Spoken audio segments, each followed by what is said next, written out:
बच्चे ने दी माँ बाप को एक सीख। किसी गांव में एक बूढ़ा व्यक्ति अपने बेटे और बहू के साथ रहता था। परिवार सुखी था, किसी तरह की कोई परेशानी नहीं थी। बूढ़ा बाप जो किसी समय अच्छा खासा नौजवान था, आज बुढ़ापे से हार गया था। चलते समय लड़खड़ाता था, लाठी की जरूरत पड़ने लगी, चेहरा मुरझाया सा भी हो चुका था। बस अपना जीवन किसी तरह व्यतीत कर रहा था। घर में एक चीज़ अच्छी थी कि शाम को खाना खाते समय पूरा परिवार एक साथ टेबल पर बैठकर खाना खाते थे। एक दिन ऐसे ही शाम को जब सारे लोग खाना खाने बैठे, बेटा ऑफिस से आया था, भूख ज़्यादा थी, जल्दी से खाना खाने बैठ गया और साथ में बहू और उसका एक बेटा भी खाने लगे।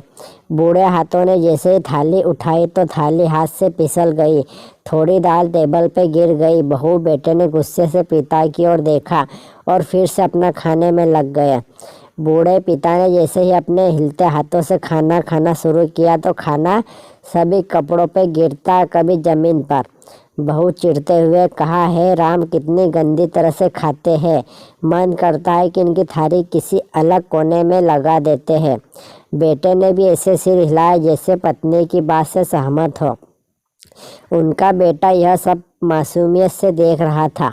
अगले दिन पिता की थाली उस टेबल से हटाकर एक कोने में लगा दी गई। पिता की आंखें सब कुछ देखते हुए भी कुछ बोल नहीं पा रही थी। बूढ़ा पिता रोज की तरह खाना खाने लगा। खाना कभी इधर गिराता, कभी उधर गिराता। छोटा बच्चा अपना खाना छोड़कर लगातार अपने दादा की तरफ देख रहा था। माँ ने पूछा, क्या हुआ बेटे, तुम दादाजी की तरफ क्या देख रहे हो और खाना क्यों नहीं खा रहे हो? बच्चा बड़ी मासूमियत से बोला, माँ, मैं सीख रहा हूँ कि वृद्धों के साथ कैसा व्यवहार करना चाहिए। जब मैं बड़ा हो जाऊँगा और आप लोग बूढ़े हो जाओगे तो मैं भी आपको इसी तरह कोने में खाना खिलाया करूँगा। बच्चे के मुंह से ऐसा सुनते ही बेटे और बहू दोनों काँप उठे। शायद बच्चे की बात उनके मन में बैठ गई थी, क्योंकि बच्चे ने मासूमियत के साथ एक बहुत बड़ा शब्द दोनों लोगों को दिया था।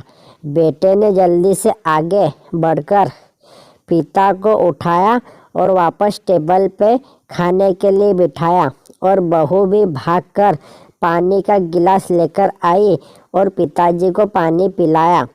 माँ बाप इस दुनिया की सबसे बड़ी पूंजी है। आप समाज में कितनी भी इज्जत पा ले, कमा ले या कितना भी धन इकट्ठा कर ले, लेकिन माँ बाप से बड़ा धन इस दुनिया में और कोई नहीं है।